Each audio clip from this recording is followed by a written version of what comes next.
आज हिंद महासागर में चीन अपनी उपस्थिति दिन पे दिन बढ़ाता ही जा रहा है। मालदीव्स और श्रीलंका जैसे छोटे देश तो चीन के इशारों पर काम करते हैं, लेकिन एक वक्त ऐसा था जब हिंद महासागर में दखलंदाजी करने के नाम से ही चीनियों की टांगें कांप जाती थी। वो दौर चोल राजाओं का दौर था। आज से करीब 1000 साल पहले चोलाओं की नौसेना हिंद महासागर पर राज करती थी और पूरी दुनिया में उस नौसेना को चुनौती देने वाला कोई साम्राज्य नहीं था। उस समय चीन में सोंग वंश का राज था। उस समय के चीनी साम्राज्य ने जब हिंद महासागर के व्यापार में बाधा डालने की कोशिश की, तब चोल राजाओं ने पलटवार किया और चीनी साम्राज्य को घुटनों पर ला दिया। चोल नौसेना का हमला इतना ताकतवर और खतरनाक था कि चीन का सोंग वंश पलटकर वार करने की हिम्मत भी ना जुटा सका। आखिर कैसे चोल नौसेना इतनी ताकतवर बन गई कि उन्होंने श्रीलंका और इंडोनेशिया जैसे देशों को भी अपने अधीन कर लिया, और कैसे उस वक्त भारत के पास दुनिया की सबसे ताकतवर नौसेना थी, जानेंगे आज की इस वीडियो में। 1014 ईस्वी में चोल साम्राज्य की गद्दी के अगले वारिस बनते हैं राजेंद्र चोल। उनके शासनकाल में आज के पूरे श्रीलंका, इंडोनेशिया और मलेशिया जैसे देशों में चोल साम्राज्य ने अपना परचम लहराया और उन देशों को अपने अधीन कर लिया। पर हिंद महासागर में चोलाओं की इतनी मजबूत पकड़ की नींव रखी थी राजेंद्र चोल के पिता राजराजा प्रथम ने। उनके शासनकाल के दौरान ही पहली बार चोल नौसेना अस्तित्व में आई और फिर कभी चोल साम्राज्य ने पीछे मुड़कर नहीं देखा। राजराजा प्रथम ने पहले तो भारत में चेर और पांड्य साम्राज्यों को हराया। भारत के पश्चिमी तट पर चोल नौसेना ने चेर राजाओं की नौसेना को करारी शिकस्त दी। इसके बाद राजराजा ने श्रीलंका के उत्तरी हिस्से को जीतकर उसे चोल साम्राज्य का हिस्सा बना लिया। तिरुवनंतपुरम में मिले प्राचीन अभिलेखों में राजराजा की श्रीलंका विजय की तुलना रामायण में बताई गई श्रीलंका विजय से की गई है। इसके बाद राजराजा की नौसेना ने वो इलाका जीता जिसे आज के मालदीव्स के नाम से जाना जाता है। 1014 में अपने पिता राजराजा प्रथम के बाद राजेंद्र चोल ने चोल साम्राज्य की गद्दी को संभाला। राजेंद्र चोल के दौर में चोल नौसेना का पहला बड़ा अभियान श्रीलंका में रहा। इसके बाद पूरे श्रीलंका पर चोल राजवंश का कब्जा हो गया। हालांकि राजेंद्र चोल का सबसे बड़ा नौसेना अभियान उस समय के श्री विजय साम्राज्य के खिलाफ था। श्री विजय सुमात्रा और मलेशिया पर राज करता था। राजेंद्र चोल के मार्गदर्शन में चोल नौसेना ने सुमात्रा और मलेशिया पर जीत हासिल की।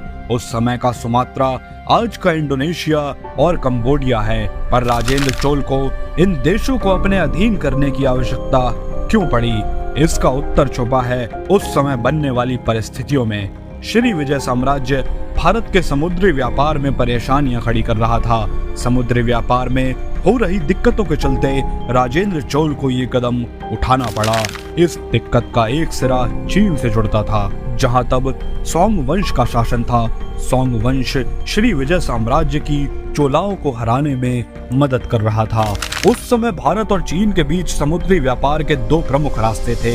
एक रास्ता मलक्का स्ट्रेट से होकर मलय पेनिनसुला और सुमात्रा के बीच से गुजरता था। इस समुद्री मार्ग पर श्री विजय साम्राज्य का नियंत्रण था और इसी के कुछ और दक्षिण की ओर एक दूसरा रास्ता था जो सुंडा स्ट्रेट से होकर जाता था। पर यह रास्ता चीन और चंपा यानी आज के वियतनाम जाने के लिए लंबा पड़ता था, लेकिन इस रास्ते से जाने पर मालकू और बांडा द्वीप समूह तक पहुंचना आसान हो जाता था। ये दोनों ही द्वीप समूह उस समय जायफल, जावित्री और लौंग जैसे मसालों की खेती के लिए मशहूर थे, लेकिन इस समुद्री मार्ग पर जावा के लोगों का नियंत्रण था। चोल साम्राज्य का चीन के सोंग साम्राज्य और मिडिल ईस्ट के फातमी साम्राज्य के साथ काफी व्यापार होता था। फातमी साम्राज्य का राज इजिप्ट और रेड सी तक था। इस व्यापार में श्री विजय साम्राज्य की हरकतों से दिक्कत होने लगी थी, क्योंकि एक समुद्री मार्ग पर उसका सीधा नियंत्रण था। इस बीच श्री विजय साम्राज्य ने चीनियों से करीबी बढ़ाने की कोशिश भी की। 987 ईस्वी में उसने अपने कुछ दूतों को चीन भेजा। दूतों ने अनुरोध किया कि चीन श्री विजय साम्राज्य की मदद करे और चीन इसके लिए तैयार भी हो गया। श्री विजय के राजा ने इसके साथ एक और चाल चली। उसे अंदाजा था कि हिंद महासागर के इलाके में उसने चीनियों को जो दावत दी है उससे चोल राजा नाराज हो जाएंगे, लिहाजा उसने चोल दरबार में भी अपने दूत भेजे। चोल साम्राज्य में हिंदू और बौद्ध मंदिरों को खूब दान दक्षिणा भी भिजवाई।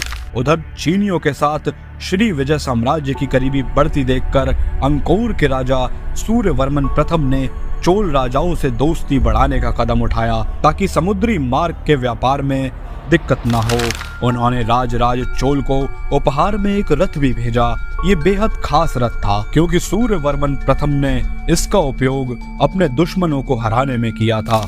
इस कूटनीतिक दाव पेच के बीच 1014 में राजा के बाद राजेंद्र प्रथम ने चोल साम्राज्य की बागडोर संभाली। 1015 ईस्वी में उन्होंने अपने कुछ दूत चीन भी भेजे। ये सब हो ही रहा था कि 1016 ईस्वी में श्री विजय साम्राज्य ने जावा पर हमला किया और उसके राजा को हरा दिया। इस तरह भारत और चीन के बीच समुद्री व्यापार के दोनों मार्गों पर श्री विजय साम्राज्य का नियंत्रण हो गया। इसके बाद उसने जहाजों से टैक्स की वसूली भी बढ़ा दी।